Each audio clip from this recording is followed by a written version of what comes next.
Good morning and welcome to Newsdesk. We're live on DSTV channel 421, GoTV channel 125, and across all our social media handles. We're Draw News on TV. Coming up this morning, Attorney General to face off with lawyers for Minority Leader Dr. Keselato Forson and businessman Richard Jakpa standing trial for causing financial loss to the state in procurement of some ambulances.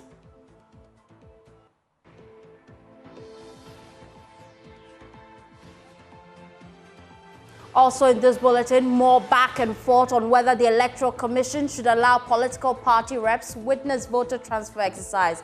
Stay for details.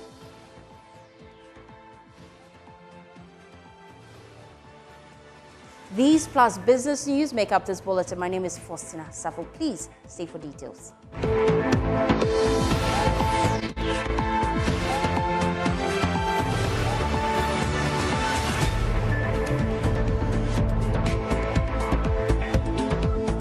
Thanks for choosing us. Now, the Attorney General would face off with lawyers for the Minority Leader, Dr. Keselato Forson, and businessman Richard Jakpa, who are standing trial for causing financial loss to the state in the processes leading to the procurement of some ambulances. Well, Godfred Yeboah-Dame has filed an application challenging an affidavit of mistrial and an inquiry into his conduct filed by the first accused, Dr. Keselato Forson.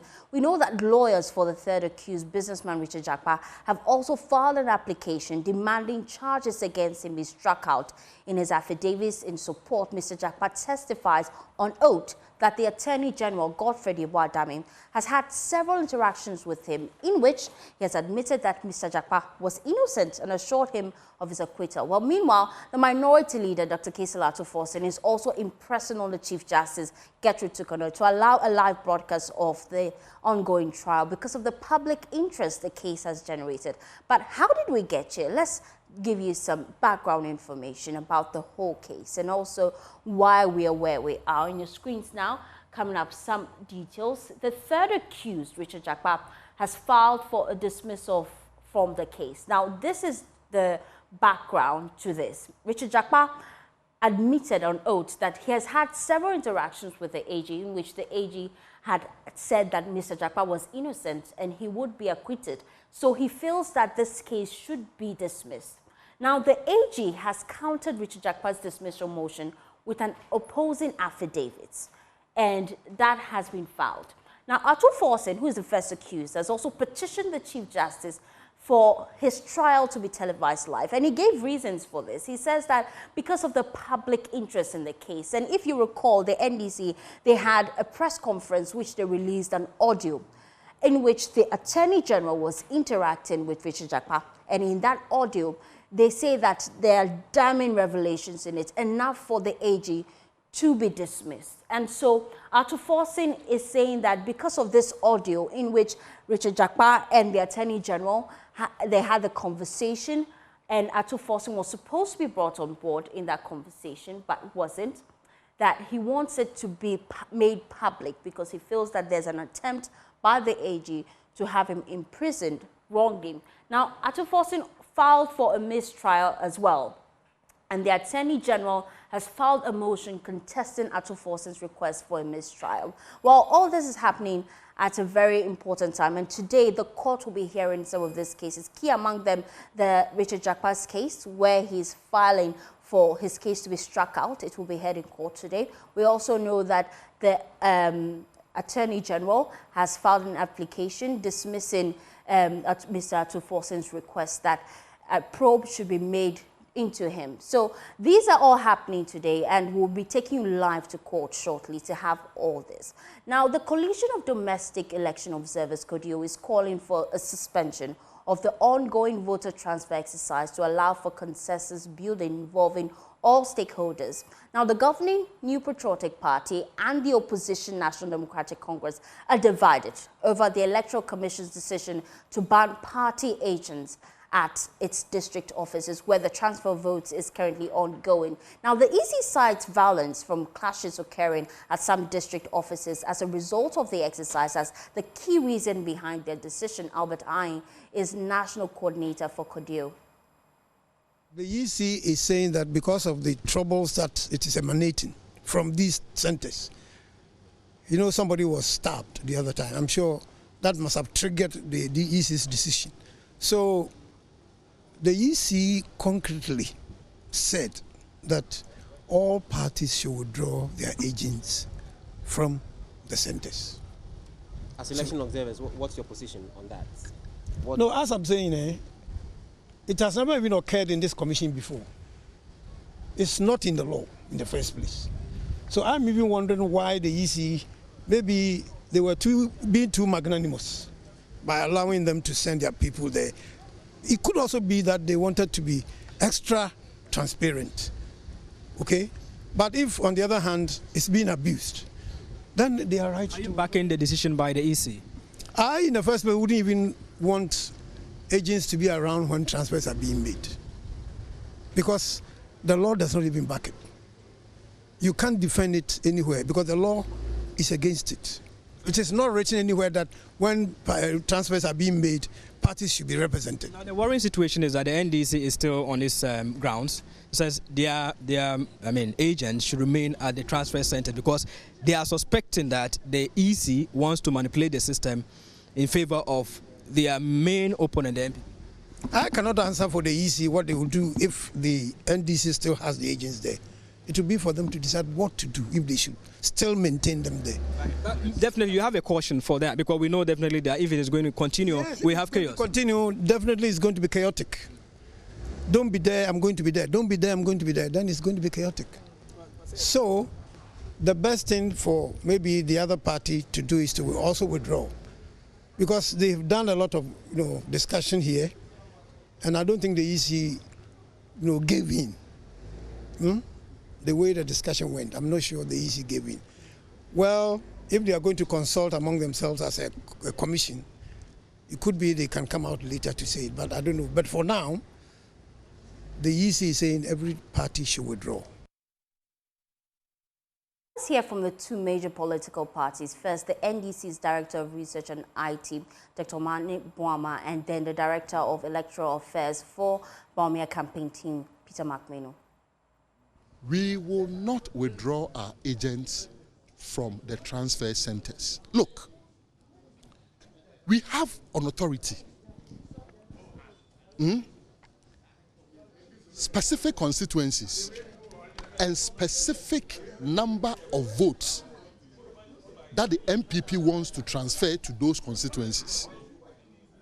We got that document less than 15 minutes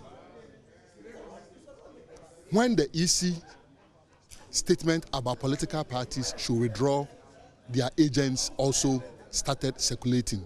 Where's the source of that document? You may want to ask, where did I get my information about the stolen biometric equipment at the headquarters of the EC from? I will not disclose the source, but I'm the very person who got the information about the stolen biometric equipment at the headquarters of the EC under CCTV surveillance, which they are admitted to. I'm saying I'm the very person, and I trust the source because the source proved to be credible when the source provided the information about the stolen biometric equipment. So the point we are making is that gerrymandering is something that unscrupulous political parties pursue during transfer of votes. We do not want any political party to engage in gerrymandering. All political parties must be interested in free, fair, and transparent elections. Therefore, agents of political parties must be present during this transfer exercise. If you are not careful, you will be deceived to believe that during exhibition of the register, you can object to illegal transfers. Read the law carefully. The law does not permit that challenge when it comes to exhibition. But Doc, does the law permit it during the transfer of votes? The law does not permit it, but when you know that this is what it is, you can prevent it. You can aid the returning officer. Let's face it, for a whole constituency, the transfer is being done at the EC's district office. Even if the returning officer is an area guy or an area lady who knows a lot of people, he or she is not likely to know everybody from every polling station. You understand? So ideally, you should be interested that, oh, there are people there who can help you. Bear in mind that you have a very informal sector in this country. You understand? So we are interested in prevention. The question I ask is, why is the MPP every step of the way against transparency and in favor of opacity? What is it that they are up to? What is it that they are hiding? And what is it that the EC, per this decision, either deliberately or inadvertently, aiding the MPP to achieve? So, party agents to observe the process. However, the EC feels that what has transpired at the various stations, the agents have caused some form of commotion which has led to violence. So they have decided that political parties must withdraw their agents to allow peace prevail. And for us, as a party, MPP, we think that coming events cast their shadows. So what has transpired was not a good thing, and that the EC, in their wisdom and with the authority vested in them under the Constitution, decided that we should withdraw the agents. We abide by it. We will abide by it in the interest of peace and tranquility in our electoral process. What I've said is not in the law. It was out of EC's magnanimity and transparency. But if that is going to bring violence and chaos, and as I said earlier, coming events, it may even lead to killings. Should they wait for that to happen? Withdraw your agents and let peace and harmony prevail at the transfer process system. And I don't think that is fair enough. It means you are being confrontational to the decisions of the authority, which is vested in the Electoral Commission of Ghana under the Constitution of the Republic. We don't have to be confrontational in election processes. Now let's get more on this and bring in political scientist at the University of Ghana, Dr. Kwame Asante. Thank you for your time here on Newsdesk. We also have lead lecturer in human rights law at UPSA. His name is Ishaq Ibrahim. Thank you for your time here on Newsdesk. Now I'll start with you, Dr. Asante. The EC says the reason why they do not want party agents close to the polling centers is because of the pockets of violence recorded across the country. But the question is the approach right? Good morning, my sister, and good morning to your viewers.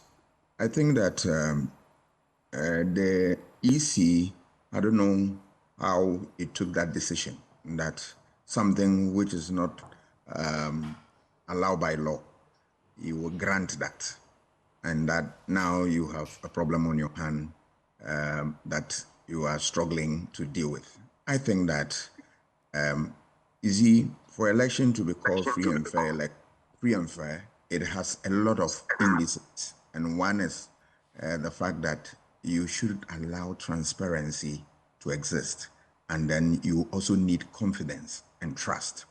So once you've taken such a decision, you need to live with that, and it requires a modicum of some, understanding between the parties, right? That yes, I gave you this opportunity, but it's been abused. What do we do? That is why stakeholders' engagement is critical in matters of this nature.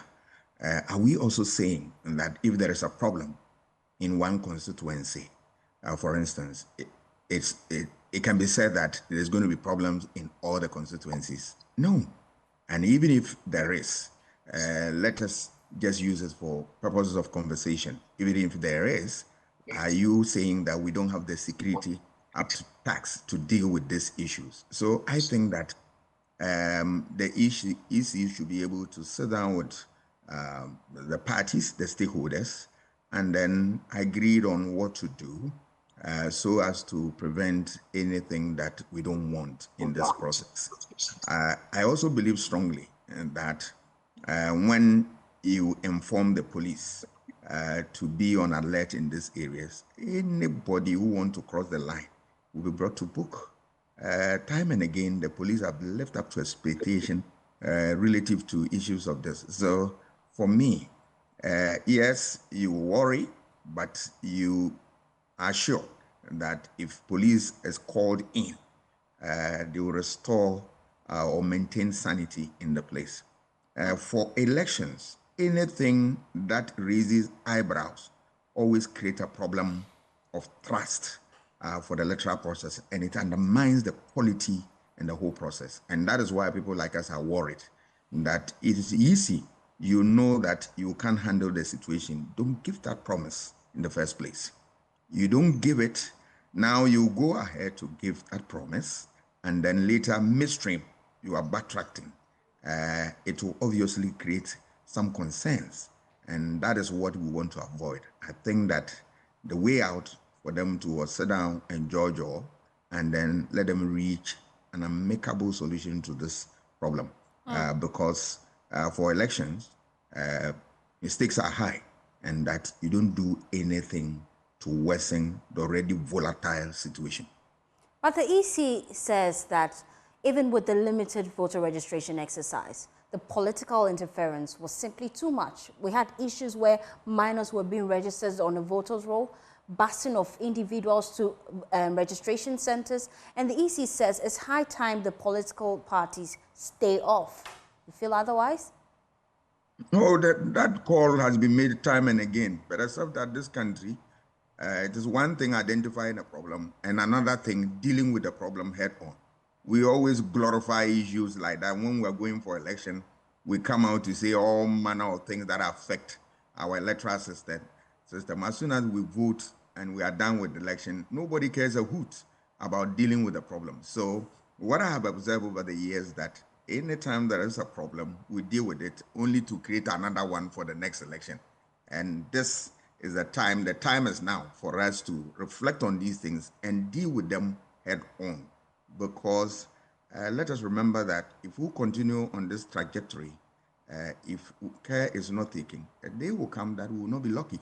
And then the whole process that we have built over the years can be thrown into all manner of problems. And that is what you and I do not want.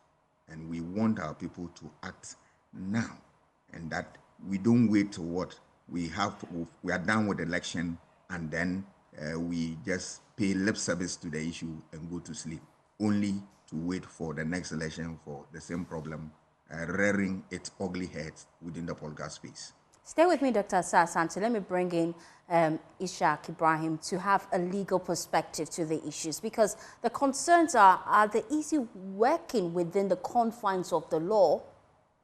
If yes or no, tell us.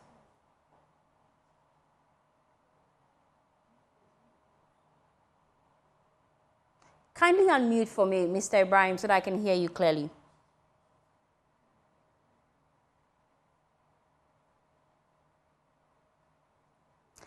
Unfortunately, I can't hear you. You would still have to unmute for me. Can you hear me now? Loud and clear. Can you hear me?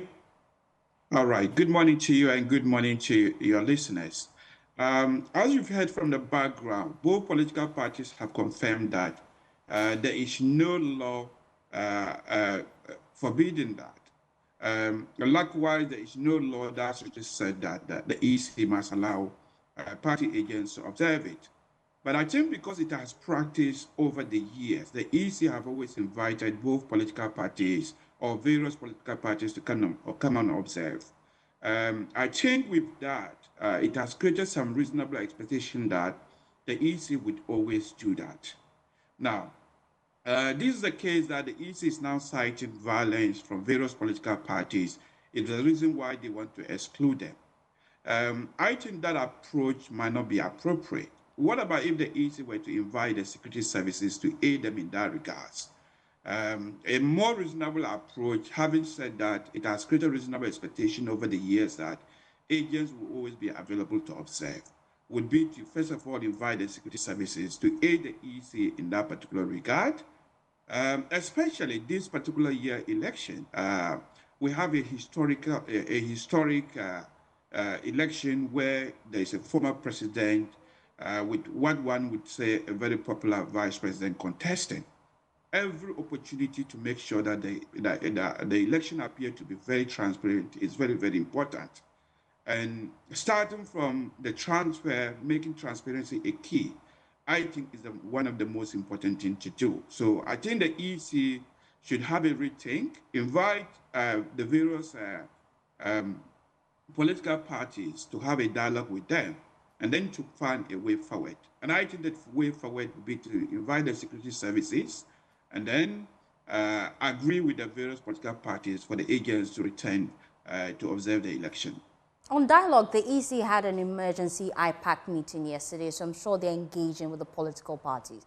But the concern now is that because the law leaves us, for lack of better expression, naked in this time, do you think there should be some sort of legislature considered for cases such as this moving forward? I think it will be in order to have a legislation. But having said that, sometimes the law not prohibiting something, that is not necessary to say that the EC can just wake up the next day and say, don't do it. In the UK, for example, they have this what we call the black letter law, and they have what we call convention. So convention might not be something that the law strictly adhere that you must do it, but once you create reasonable expectation, unless something is broken along the way, that convention should continue. And in this case, because it has been practiced since the 1992 up to now, it's more or less closer to being law. And if the law really requires that for the sake of transparency, because this year election, as my colleague said, it's very, very important that we don't want it to be marred with violence. And we also want that at the end of the election, everybody will be confident that this election is really authentic. So if it requires the law to have the EC to ask them to return, then yes, that would be a right rule. But I think with this convention, unless it's really broken, few violence here or there should not be a reason why the EC should decide to withdraw those party agents. But I think the EC is now even working with a very tight electoral calendar. Right now, asking the law to be put in place might actually be too late. So by convention, the EC should allow them to return and engage the security services that will deal with any violence. And that is already the mandate of the security services. The NDC has served notice, let me bring in Dr. Asante, that they would not adhere to the EC instructions. And this is going to cause a lot of chaos because then we're looking at the NPP also coming in, and there's going to be a lot of back and forth. CODEO says, hold on, let's engage. What do you say? Is that a question for me or my colleague? Your colleague, Dr. Asante. Okay. I think that dialogue is the way out because once you have stakeholders, put them together, discuss the issue, and once you reach a decision which emanates from all of them, they will be out there to defend that decision. But if you want to take a decision that will exclude them, obviously, they will resist that. And that is why consensus building is key in this matter. I don't think it is out of place. The EC should just extend that olive hand to the political parties, let them meet again, and then sit and discuss the issue. There is nothing that cannot be discussed, but except that if you want to take a certain entrenched position and insisting on your right and all that, obviously you will lose it. So I think that it's not difficult. It's not out of reach yet. It can be handled. How do you think the political parties' posture should be moving forward? Oh, obviously, I'm not sure that they want to mar this election. So in discussing this issue, they must be measured and tempered and have at the back of their mind that if you have worked and worked very well, you will win. But of course, vigilance is the price of liberty. So you will be vigilant and shepherding the process to its logical conclusion. And that is the way out. But of course, they need assurance from the Electoral Commission that all that it is doing, it is without a doubt that, the processes are okay and that there is equal playing field for all the actors. One problem that mostly people find with the electoral process is that when one of the actors feels that there is an uneven playing field, and then it creates all manner of problems. That doubt should be clear in the minds of people, and they should not only clear it, but must demonstrate that, yes, there is equal playing field for every actor to act, and that when you go through the process, at the end of the day, whoever wins, you congratulate him, and those who lose will accept defeat and abide by the rules of the game. Thank you, Dr. Asa Asante, political scientist, join us here on Newsdesk. Thank you for your time. Let me wrap up with Ishaq Ibrahim. Now, legally, can the political parties take on the EC?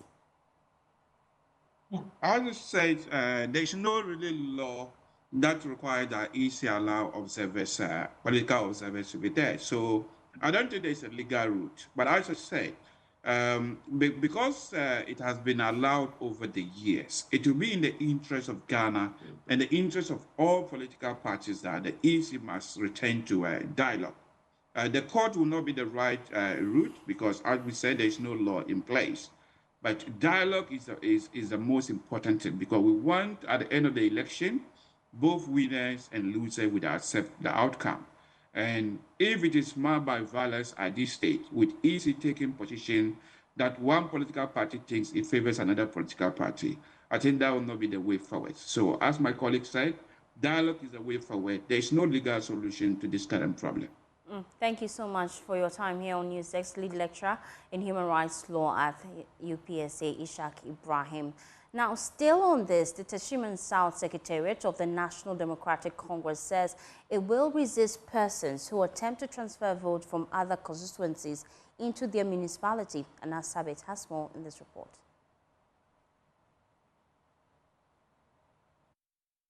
Thing to do. So we are back here at the Teshie Electoral Commission office where the ongoing transfer of, voters is taking place. The exercise which commenced on the 30th of May, Thursday to be precise, is in its 5th day. And the National Democratic Congress at the constituency level is unhappy with the turn of events. They are alleging that the New Patriotic Party is busing people from other parts of the country to transfer their votes into the Teshie South constituency in an attempt, to rig the next elections, which comes off in December this year. The constituency communications officer, Alasan Issa, has been addressing the press, expressing their dissatisfaction with the turn of events. Let's listen to what he's been saying.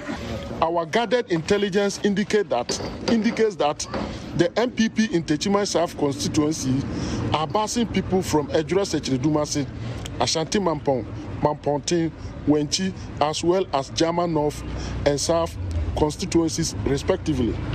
Ladies and gentlemen of the media, as a law-abiding political party, will not sit unconcerned, but rather prevent and safeguard the integrity and the tenets of democracy.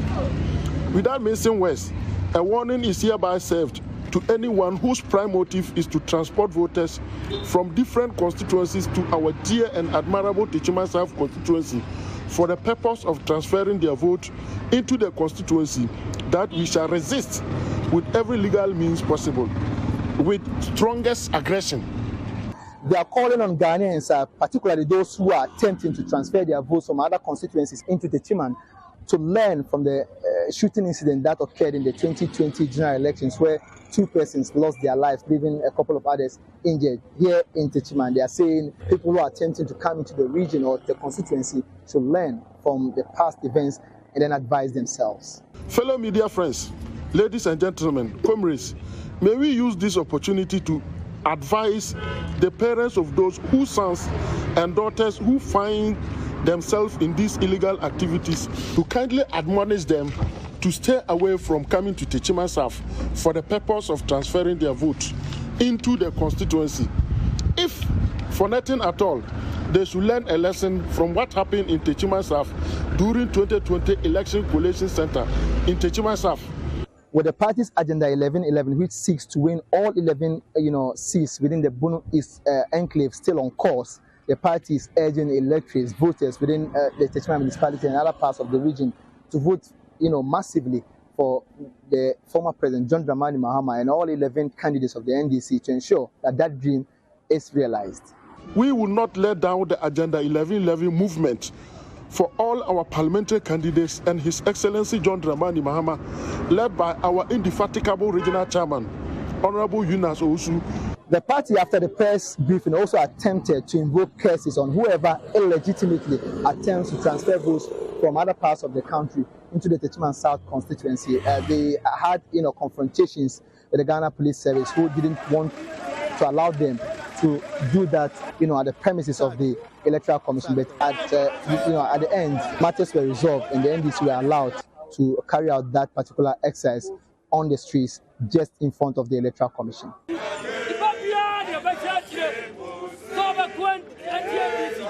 So as it stands, the transfer of votes continues, and we have, hundreds of people, in the queue attempting to, embark on that particular exercise that the Electoral Commission is carrying out today. From the Teshie Electoral Commission's office for Joy News, my name is Anasari, reporting. Well, President Akufo-Addo has assured the people of Jirapa of government's commitment to ensuring that justice prevails in the trial of persons accused of killing the owner of Royal Cozy Hills Hotel, Eric Johnson. Mr. Johnson was murdered in February at his private residence in Jirapa. In a speech read on his behalf by Minister of State at the office of the President, Ambrose Derry, President Akufo-Addo said he will ensure the perpetrators of the crime are made to face the full rigors of the law. Rafik Salam was at the funeral service of Mr. Johnson. Here's his report. Jirapa has said goodbye to arguably its most famous business tycoon and philanthropy extraordinaire in a historic day marked by moments of emotion and grief. Tens of thousands of people traveled to the Jirapa Yelpe Park for the poignant Requiem funeral service.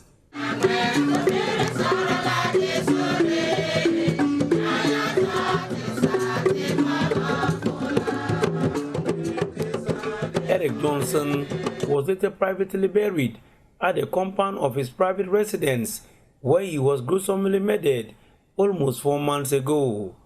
It followed an emotional day for grieving members of his nuclear family and by extension the Jirapa royal family, where his mother hailed from, and kinsmen from the Walimairi clan. Also among the mourners were Speaker of Ghana's Parliament, Alban Somana Kinsport Bagwin, who knew Eric Johnson for over 3 decades, Minister of State at the office of the President, Ambrose Derry, who represented the President of the Republic, and Supreme Court Judge Justice Emmanuel Yonikulendi, and they all sat on the front pew. The event was officiated by 9 priests and led by the Ward Assistant Administrator, the very Reverend Father Cornelius Nabayirunoba. Him who takes away the sins of the world. Blessed are those called to the supper of the Lamb. There was space for several tributes. Her daughter gave a touching eulogy mixed with beers of tears centered on the love Eric Johnson had for them. Eric's profound affection for his daughters knew no bounds. He cherished them dearly and proudly extolled their virtues whenever the occasion arose. His pride and love for them were palpable in every interaction. Before his passing, Eric was graciously bestowed with the joy of meeting his beloved grandchildren, a testament to the abundant blessings bestowed upon his family by the grace of God. Speaker of Parliament Alban Sumana Kinsport Babin pointed out that there are a lot of lessons to be learned from the death of Eric Johnson beyond mourning him. Eric was more than good.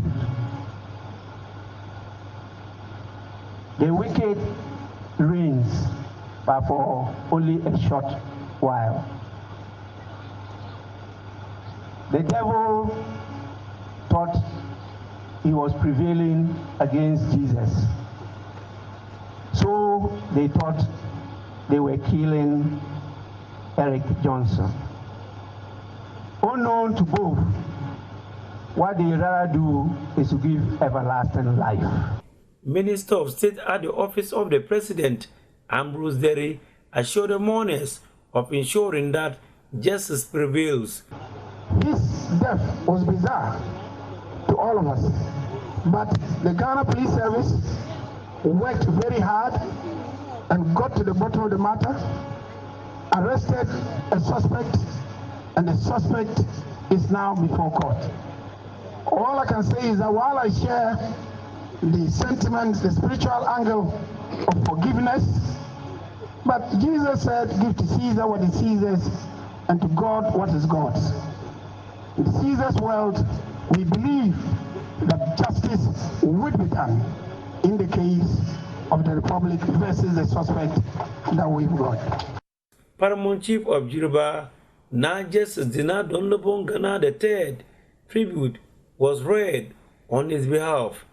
In the quietude of my heart, I mourn the loss of a visionary, a stalwart in business, and a beacon of hope, especially for the youth who looked up to him for guidance and encouragement, my esteemed elder brother, Eric Johnson. He was a true titan in the realm of philanthropy, entrepreneurship, and tourism promotion. An electric generator that lies several blocks in the Yoruba municipality and beyond now has his life snapped out, truncating the dreams and aspirations of millions of people in the municipality. For the millions of people who thronged the Nile Park for the funeral of Eric Johnson, his 60 years life was well lived. Reporting for the news, Rafik Salam, Yoruba.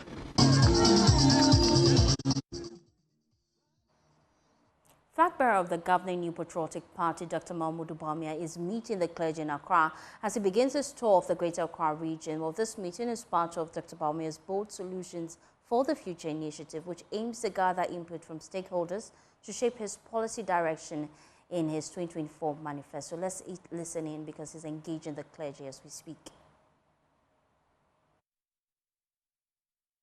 See, the competition will be a bit more fierce because some shop owners will tell you maybe this duty was different from that duty. But once everybody knows it's the same duty, we'll have it done. Equia free so okay. A semi efa equia for home. And then the many AJ pa ye beboa equia for. Bebre, maybe ye beboa because yamboa moi ye hobechiri. And we are going to do everything. It is true that each and every one of us will give an account to God. And that is the case. That is something that is always at the forefront of my mind. In everything that you do in life, you give an account. And if, one of the things that I am so convinced about this is that when God made us in this earth, billions of people, but everybody's DNA is different. Can you imagine? Look at the billions.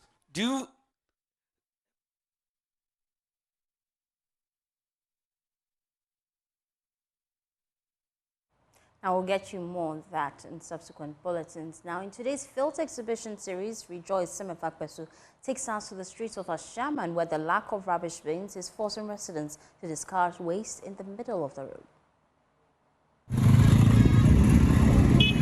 The streets of Ashaiman are currently engulfed in filth. Filth creating a public health hazard. This has become an eyesore for both residents and visitors. The stretch from the Ashaiman underbridge to Aferiwa has been particularly affected, with piles of rubbish packed along the middle of the road. The lack of rubbish bins in the area has made the situation worse, forcing residents and passers-by to discard their waste on the streets. This has led to a buildup of trash that includes household waste, plastic bottles, and other pieces of scattered rubbish. Even though the situation is worrying, the residents say they are tired of complaining because their complaints will do very little. Madam Agnes is a resident. We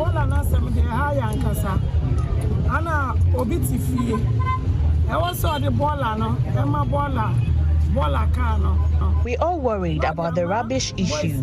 Some residents give their rubbish to these junkies and they in turn dispose of them behind people's homes and on the streets. Whenever it rains, some people dispose of their refuse into the gutters. You can't even talk about it because you get attacked. We are pleading with government to help.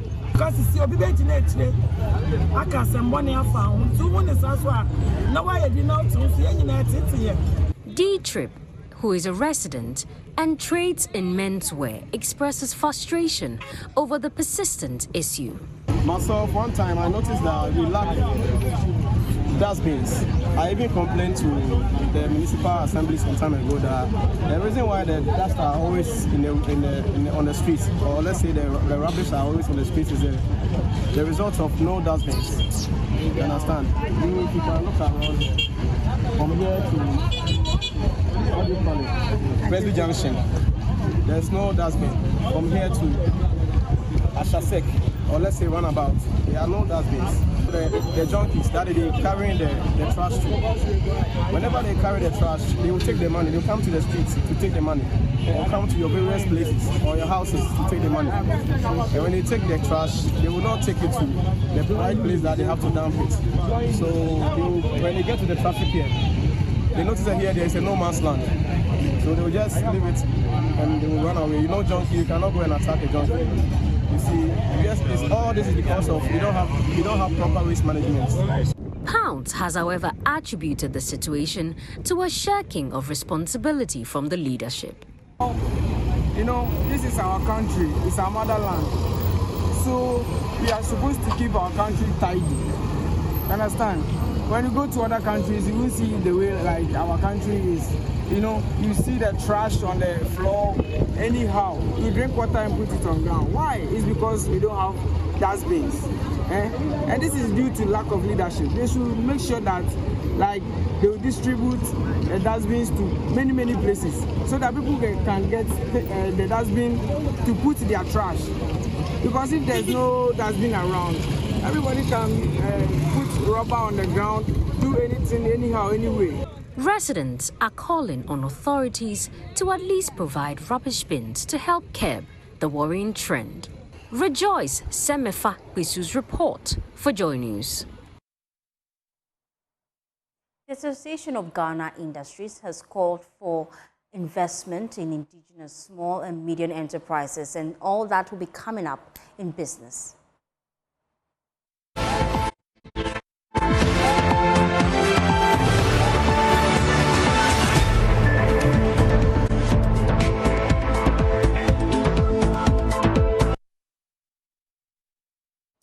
Hi, good morning. Welcome to Business. My name is Darryl Kwao. The Association of Ghana Industries has called for heavy investments in indigenous small and medium enterprises to enable them scale up and boost their export potential. The AGI made the call as part of recommendations to solve the continuous depreciation of the city. President of the association, Dr. Humphrey Mdake, in an interview with Joy Business, explained that the country would have to embark on massive export drive to rake in the necessary foreign exchange to stabilize the city. Entrepreneur and every blue chip company technically must think of exporting something. Take your forex management into your own hands by exporting anything you find in Ghana. Create the market elsewhere. Deliberately create the market. Export anything, charcoal, wood, anything you can think. So that you create forex for yourself. And when the forex is misbehaving, you just take advantage of it. So we urging our business colleagues, take your destiny into your own hands, export something to balance your books. Create your own market and come help him do an injection by saying, look, I've given this order. produce, it's certified, then you export it, not him exporting. You see that's right? We're urging the big firms to do that because at this stage, everybody needs dollars. I've put in an application to transfer some funds to my suppliers. It's taking me over 3 weeks. I'm not getting dollars to transfer. So what do? When I have my own Forex account, I just pull it on my Forex. What government can do immediately is to drive the export agenda strongly, deliberate come to AGI and other manufacturing associations to deliberate grow a few companies that can deliver the product, and let us all try and do some export. Let it be an agenda, and government has that agenda, but we must get into the field and get something out. Now, about 300 unemployed and vulnerable youth in Kumasi will receive hands-on training in employable skills and trade under the Youth Apprenticeship Program. The beneficiaries, who are from underprivileged backgrounds, are often jobless due to the narrow level of education skills and support. The initiative, spearheaded by a non-banking financial institution, Sanapiaba, aims to teach entrepreneurial spirit and will address a high youth unemployment rate. Here's more in this report. The fast rising youth unemployment in Ghana is presenting significant challenges among less educated, uneducated and deprived youth. They face higher instances of joblessness, worsening their vulnerability. Recognizing this obstacle, Sanapiaba Savings and Loans have admitted and inaugurated 300 young boys and girls under its Youth Apprenticeship Program for livelihood skills. The 3-year training program is meant to inculcate hand-on employable skills, industrial skills and trade to support growth and provide a pathway for sustainable employment for young people. Chief Programs Officer Joyce Owusudabo is positive the intervention will transform the economic independence of these vulnerable youth. The Youth Apprenticeship Program is a program that looks at supporting the poor and the vulnerable youth to give them hope for the future, as the tagline of the program goes. The intent is to ensure that these vulnerable and poor youth are given opportunity to learn a skill and a trade of their choice, out of which they can be able to, in the future, work to gain income, sustainable income for that matter, and become responsible citizens for the country. We also ensure that these youth contribute their quota towards the development of the country, and again be able to, as men and women, are empowered to stand in the gap as future generation of the country. The initiative in its 21st year engages master craftsmen in selected fields, including dressmaking, hairdressing, aluminium fabrication, carpentry and masonry, who train beneficiaries. This year's edition of YAP is in collaboration with Her Royal Highness Lady Julia Foundation to commemorate Sanapiaba's 30th anniversary. Meanwhile, Principal of Jackson College of Education and board member of Sanapiaba, Theodosia Jackson, is admonishing the new entrants to be focused on their goals. Success is a process, it's not one-day achievement. And to be successful, you need to be determined, have perseverance and discipline. They should discipline themselves and stop roaming about laziness. Even scripture speaks against laziness. They should have it in mind, set a goal that within these 3 years, I will come out successfully, I will pass my examination, and then I will be part of the graduation class. Officials of Sanapiaba at a special ceremony to begin the new cohorts provided free equipment and tools as a startup kit for the beneficiaries. Jemima Osei-Jesiwa, an aspiring hairdresser, says the initiative will push her to achieve her dreams. It doesn't matter when you are in school or you are disabled or whatever you are, you can do something by using your hand. Yeah, because if you are not getting the foundation well, you are not, you won't get what you are expecting and you won't reach your goal. The launch, which was attended by both apprentices and their master trainers, featured exhibitions counting from hairstyling, fashion apparel. Reporting for joining us, my name is Clinton. And that's it for this segment. For Sina, we'll be back in a bit. Stay tuned.